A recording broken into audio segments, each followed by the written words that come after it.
สมณธรรมอันภิกษุนั้นกระทำมารวม20,000 พรรษาไม่อาจแล้วเพื่ออันรักษาท่านสุอุราเพราะกรรมที่ชั่วช้าในพระขีณาสพดีเมื่อสิ้นอายุได้ไปเกิดในอเวจีเสวยซึ่งทุกขีตลอด1 พุทธกาลมาเกิดในตระกูลอันมั่งมูลในนครราชคฤห์อมรมีข้าวและน้ำอุดม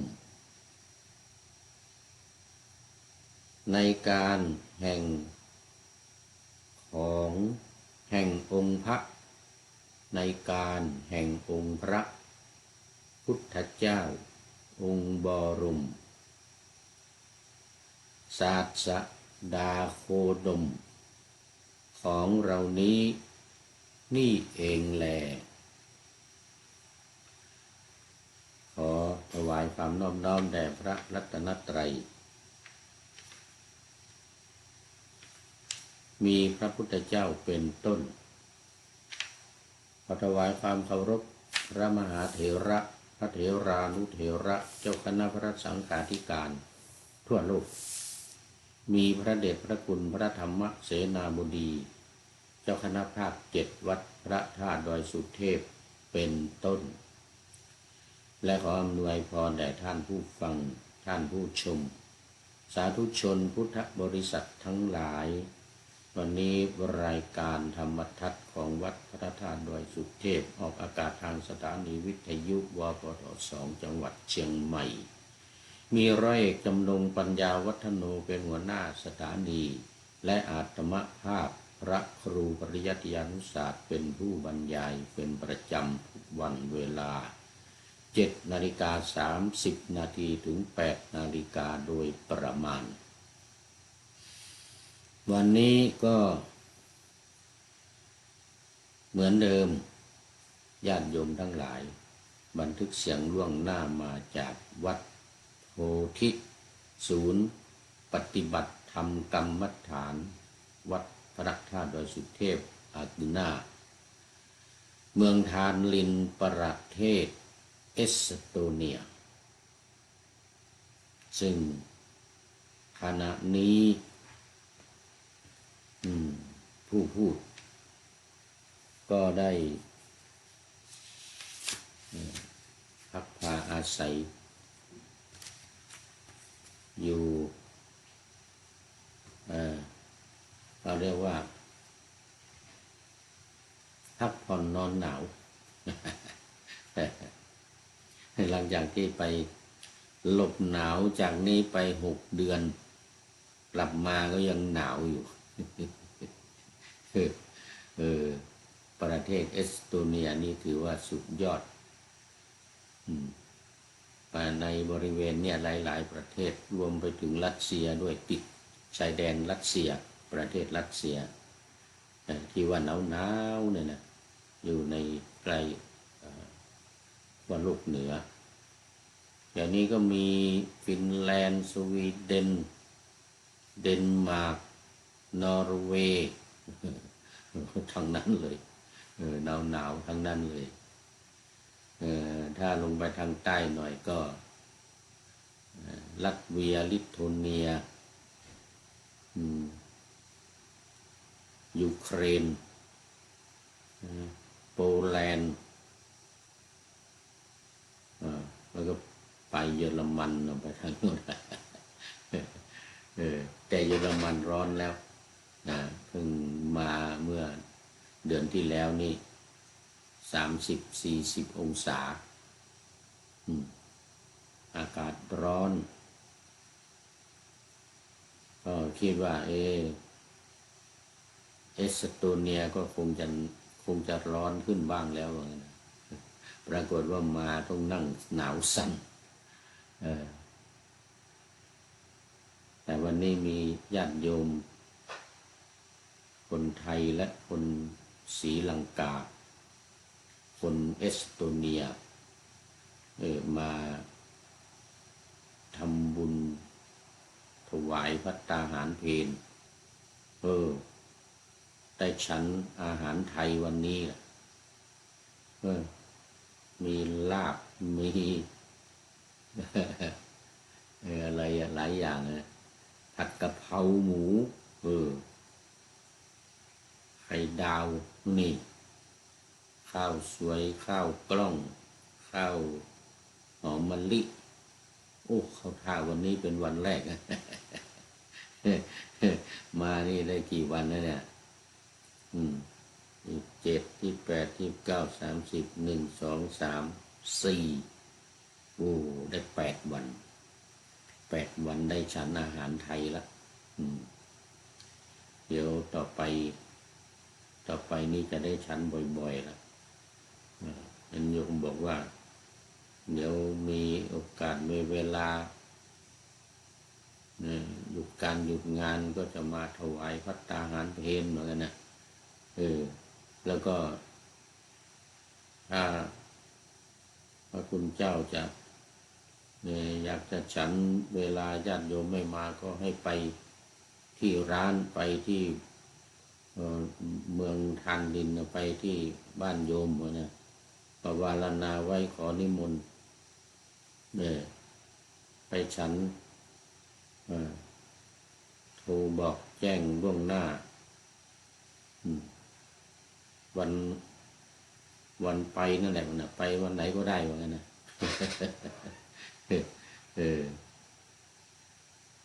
ไปวันไหนก็ได้นี่นิมนต์ประวารณาไว้เหมือนนิมนต์ไปบิณฑบาตก็คิดอยู่ว่าเนี่ยเดี๋ยวจัดพิธีตักบาตรตามบ้านของโยมในตัวเมืองเพราะว่าญาติโยมที่อยู่ในตัวเมืองนี่จะได้มากันสะดวกมาที่เกาะนี่มันลำบากต้องใช้เวลาตั้งแต่เช้าจนถึงบ่ายนะเวลากลับนี่มีรถมีเรือกลับเป็นบางวันก็ไม่มีวันพุธนี่ไม่มีเรือเลยไม่มีเรือเข้าเรือออกเลยที่จะเข้ามาเกาะอากุน่านี่นะ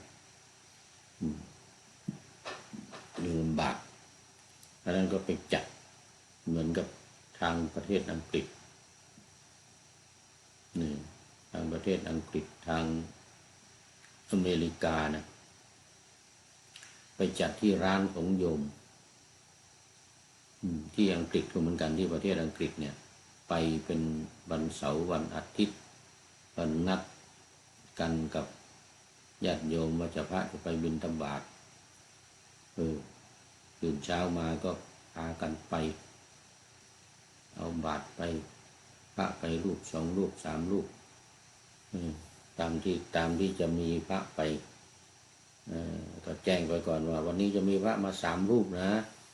5 รูปนะเน้นด้วยอะไรเงี้ยนะก็โยมก็จะมารวมกันว่างั้นนะโยมก็จะมารวมกันที่ใดที่หนึ่ง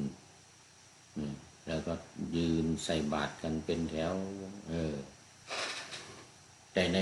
นประเทศอังกฤษนั้นเดินในหมู่บ้านเลยไปในหมู่บ้านแล้วก็เดินในหมู่บ้านรอบหมู่บ้านมีโดยเฉพาะก็ในตลาดนะจะมีญาติโยมมารวมตัวกันแต่ถ้าไปตามในหมู่บ้านก็มีบ้านของญาติโยมที่ทำบุญตักบาตรกันอยู่เหมือนกันแต่นี่ในทานลินในเอสโตเนียนี่ก็คงจะไปที่เดียว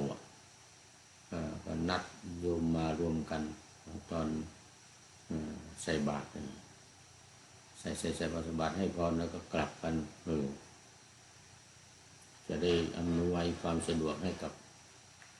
ญาติโยมได้ทำบุญตักบาตรกันอาจจะเป็นวันอาทิตย์ หรือเป็นวันเสาร์หรือเป็นอะไรยังไงเนี่ยเพราะว่ามันก็ต้องดูตารางการปฏิบัติธรรมของศูนย์ปฏิบัติธรรมวัดพระธาตุดอยสุเทพของเราด้วยนี่อย่างวันเดือนสิงหานี่นะนี่เป็นเดือนกรกฎาตามปกติกรกฎาวันที่10เนี่ยเป็นต้นไปเนี่ย3 เดือนถึงตุลาก็จะหยุดการปฏิบัติธรรมที่แบบวันเสาร์อาทิตย์วันศุกร์วันเสาร์อาทิตย์แต่ว่าจัดทั้ง3 เดือนนี่ตามโปรแกรมเดิมนะรายการเดิมนะจัดทั้ง3 เดือน3 เดือนนี่ปฏิบัติตลอดแล้วก็ญาติโยมมาใครจะมาร่วมจะมาปฏิบัติมาได้ตลอดทั้ง3 เดือนเนี่ยมันนอนได้ไม่เกิน15 คนอย่างว่านะใครจะมาใครจะอยู่3 วัน7 วันก็ได้ใครจะอยู่เป็นเดือนก็ได้หรือจะมากลับมาเช้ากลับเย็นก็ได้นี่อำนวยความสะดวกในเรื่องของการปฏิบัติแต่ตอนนี้เลื่อนไปแล้วเลื่อนไปเดือนธันวาถึงมีนา3 เดือนเรื่องการจำพรรษาไปเข้าพรรษาในช่วงเดือนธันวาถึงเดือนมีนาตามความจำเป็นในพระวินัย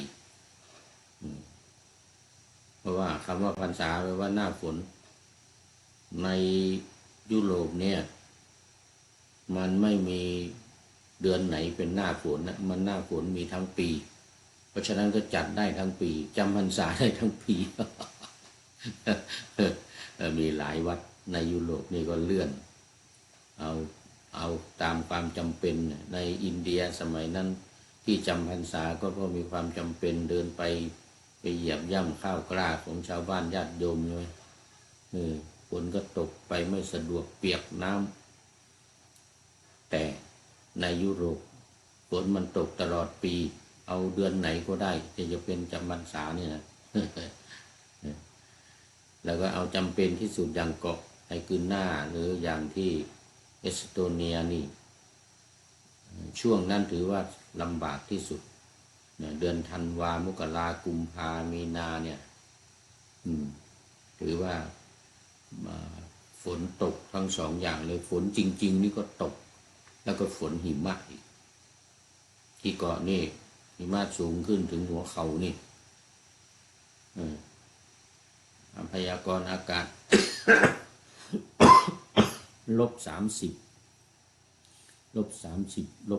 -40 อย่างต่ำ-25เนี่ยนั่นถือว่าไปไหนลำบากคลื่นทะเลก็สูงไอ้สตรอมนี่นะสตรอมก็แรงลมแรงเขาเรียกว่าพายุลมมรสุมดูนั่นเป็นยุคมรสุมคลื่นทะเลนี่สูงขึ้น5-6 เมตรเนี่ย4 เมตร5 เมตร6 เมตรอย่างเงี้ยเรือก็ไปไม่ได้ก็หยุดหมดเลยเรือหยุดหมดเลยเรือหยุดหมดเลยจริงเรือก็หยุดตั้งแต่กันยานี้ไปละกันยาตุลาเนี่ยตุลาพฤศจิกาธันวานี่เรือหยุดแล้วเรือเข้าออกก็เท่าที่จำเป็นเท่าที่ขอร้องเขาขอร้องบริษัทเราก็ต้องเลือกเอาวันที่ไม่มีมรสุมมรสุมไม่แรงคลื่นทะเลไม่สูงนั่นถือว่ามีความจำเป็นในช่วงนั้นช่วงเดือนธันวามกรากุมภาเนี่ยนะอันนี้หนักเลยอาการหนักจำพรรษาตอนแรกว่าจะเริ่มวันที่11เนี่ย11 กรกฎาคมนี่ก็เลยเลื่อนไปอันนั้นโปรแกรมของการปฏิบัติธรรมที่ว่า3 เดือนก็เลื่อนไปตามการจำพรรษาก็เลยเดือนนี้เดือนกรกฎาคมนี่ก็ยังไม่มีโปรแกรมอะไรแต่กำลังเริ่มใหม่ตอนนี้ท่านเจ้าอาวาสกำลังเอามาให้จะเริ่มเดือนสิงหาวันที่1 2 3ปฏิบัติธรรมวันศุกร์เสาร์อาทิตย์ เออมานอนที่วัดนี้เลยศุกร์เสาร์อาทิตย์แล้วก็ในนู่นไปโอ้โหวันที่4ด้วยนะ4 5 6 7 8 9 108 9 10ถึงวันที่10อันนี้เป็นการปฏิบัติของเยาวชนมาเข้าค่ายที่เกาะอากุน่านี่นะบางโรงเรียนก็จะอยู่1 คืนบางโรงเรียนก็2 คืนเนี่ยมาวันศุกร์มาวันตั้งแต่วันจันทร์วันอังคารก็กลับอย่างนี้ก็มีมาวันที่มาวันอังคารกลับวันพฤหัสกับวันพุธบางโรงเรียนมาวันพุธกับวันพฤหัสแต่ว่ามีอยู่ชุดหนึ่งหลายโรงเรียนอยู่วัน2 คืนเลยวันศุกร์วันเสาร์วันอาทิตย์โอ้นี่มันเป็นโรงเรียนเขาหยุดนะวันศุกร์เสาร์อาทิตย์มาเข้าค่ายมันก็จะมีค่ายนักเรียนเข้าค่ายอยู่ใกล้วัดนี่แหละห่างจากนี้ไปประมาณ1.5 กิโลไม่ถึงประมาณครึ่งกิโลประมาณครึ่งกิโลห่างจากวัดนี้ไปต้องเข้าค่ายนักเรียนมาเข้าค่ายก็ไปนำปฏิบัติธรรมอบรมปฏิบัติธรรมกรรมฐานสอนพระพุทธศาสนาบางคนสนใจภาษาบาลีอย่างนี้เนี่ยก็ไปสอนในค่ายก็เรียกว่าค่ายเยาวชนอันนี้ยาวใน4 5 6 7 8 9 10ถึงวันที่10ถึงวันที่10แล้วก็หยุดก่อนวันที่11 12ไปเริ่ม13 14 15 16 17 18โอ้โหอันนี้ยาวเป็นญาติโยมมาจากฟินแลนด์นี่มาจากฟินแลนด์3 คืนเลย4 คืน3 คืน4 คืนนี้มานอนที่วัดนี้มานอนที่วัดเสร็จแล้วจากนั้นก็หยุดอีก 2-3 วันไปเริ่มอีกทีวันที่23 25วันเสาร์กับวันอาทิตย์อันนี้เป็นการปฏิบัติเข้ากสิณกสิณมีท่านเจ้าอาวาสท่านอาจารย์ดร.อันดรุสทิตายาโนท่านถนัดในเรื่องของกสิณและคุณธรรมวิทยานิพนธ์ปริญญาเอกของท่านเรื่องสมถะวิปัสสนาและกสิณ3 อย่างก็หนักในเรื่องของการปฏิบัติจะเพ่งกสิณกันในที่นี้วันที่23 24นะแล้วก็ต่อไปจะมีว่างอยู่วันที่30 31แต่ตอนนี้ไม่ว่างแล้วจะได้จัดให้มีพิธีหล่อเทียนพรรษาแล้วก็ถวายเทียนพรรษาที่เคยเล่าให้ฟังเมื่อวันก่อนตอนแรกว่าจะจัดในวันที่7 กันยายนแต่ว่ามันฤดูนั้นมันไม่มีเรือเข้าลำบากจะต้องขอเรือพิเศษขอบริษัทจัดเรือพิเศษเข้ามามันลำบากเนี่ยก็เปลี่ยนมาถอยมาเป็นวันที่30 31นี่แหละ30เตรียมงาน31ก็พิธีหล่อเทียนแล้วก็ถวายพระไว้เอาไปใช้ในฤดูกาลเข้าพรรษาวันเดือนธันวาถึงมกรากุมภาเนี่ยทำไว้ในช่วงนี้ถ้าไปทำช่วงนั้นไม่มีคนธันวามกรากุมภาคนมาไม่ได้คนเข้าเกาะไม่ได้คนมาวัดไม่ได้ก็เลยเป็นวันที่31 สิงหาคมเป็นวันหล่อเทียนถวายเทียนเจริญพุทธมนต์ถ้ามีการทำบุญตักบาตรข้าวสารอาหารแห้งอะไรถวายพระทหารเพลพระเจริญพระพุทธมนต์หล่อเทียน มีการทอดผ้าป่าด้วยทอดผ้าป่า1 กองถวายเทียนพรรษาด้วย และผ้าจำนำผ้าอาบน้ำฝนมีผ้าอาบน้ำฝนแล้วก็มีการถวายหล่อเทียนพรรษาทำบุญตักบาตรข้าวสารอาหารแห้งและทอดผ้าป่า1 กองนี่พิธีวันที่31นะ31สิงหาคม31สิงหาคมเมื่อกี้นี้ก็มีญาติโยมมาก็บอกญาติโยมไปละก็ให้ไปประชาสัมพันธ์ชาวพุทธทั้งชาวไทยศรีลังกาเอสโตเนียจะได้มาร่วมกันทำพิธีดังกล่าวคือพิธีหล่อเทียนนะหล่อเทียนแล้วก็แห่ด้วยเราเสร็จแล้วก็แห่รอบวัดนี่แห่รอบวัดนี่ แห่เสร็จมาถึงก็ถวายเลยกล่าวคำถวายถวายเทียนนี่แล้วก็ทอดผ้าป่าอีก1 กองวันถือโอกาสนี้ประชาสัมพันธ์ให้กับญาติโยมที่อยู่ในเอสโตเนียฟินแลนด์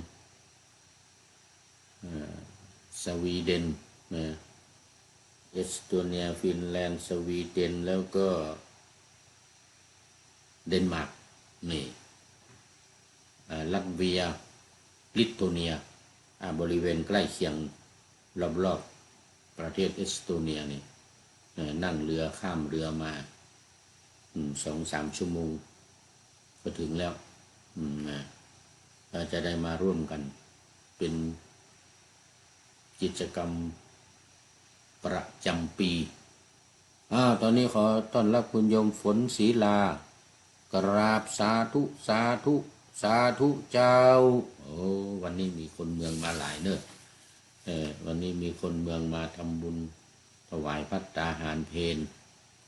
ก็มีคุณโยมนฤมลมีโยมนฤมลมีโยมอะไรโยมมดอีกคนหนึ่งลืมหรือแม่ของโยมมด ลืมไปแล้วลืมหน้าลืมหลังแล้ว40ลืมหน้า50ลืมหลังตอนนี้60แล้วลืมทั้งข้างหลังลืมทั้งข้างหน้า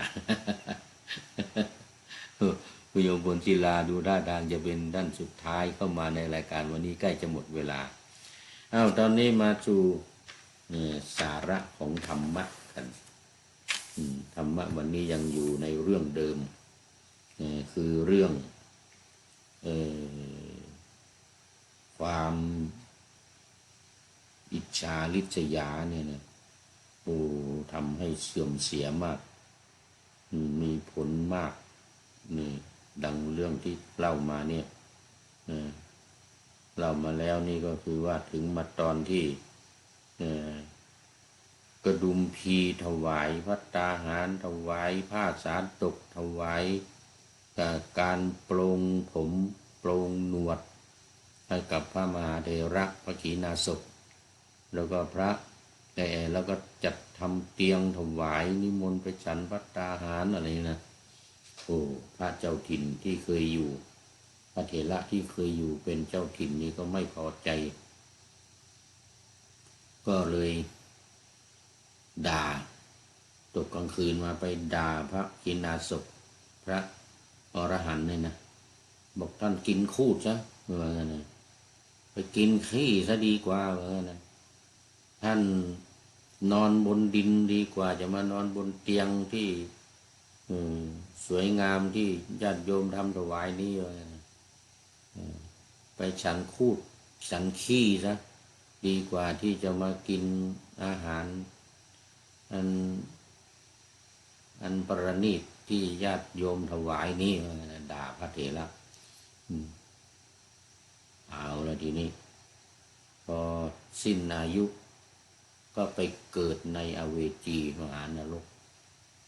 สร้างบำเพ็ญบุญบารมีมาสมณธรรมมา20,000 ปีไม่สามารถจะช่วยอะไรได้ก็ตายไปตกนรกเพราะกรรมที่มีความอิจฉาริษยาพระมหาเถระตัวเองอยู่ก่อนแต่ตัวเองยังไม่ได้เป็นอรหันต์ยังไม่ได้เป็นบรรลุธรรมอะไรเป็นหลวงตาอยู่แต่ว่าบำเพ็ญบารมีมากแล้ว20,000 ปีบำเพ็ญแทนที่ถ้าไม่มีความอิจฉาริษยานี่โอ้โหน่าจะได้บรรลุในชาตินั้นก็ไม่รู้นะสมัยพระพุทธเจ้าพระนามว่ากัจจปะนะก็ไปอยู่ในอเวจีซะสิ้น1 พุทธันดรเนี่ยสิ้นพุทธันดร1ก็หมายถึงว่าพระพุทธเจ้ารูปหนึ่งมาหารูปหนึ่งโอ้โหนานขนาดไหนพระพุทธเจ้ากัสสปะรูปที่6เนี่ยแล้วก็มาหาพระพุทธเจ้าโคตมะรูปที่7เนี่ยโอ้โหจมอยู่ในเวจีมหานรกออกมาแล้วก็ได้มาเกิดในตระกูลของเศรษฐีมีข้าวมีน้ำมีข้าวปลาอาหารกินอุดมสมบูรณ์เป็นมหาเศรษฐีในกรุงราชคฤห์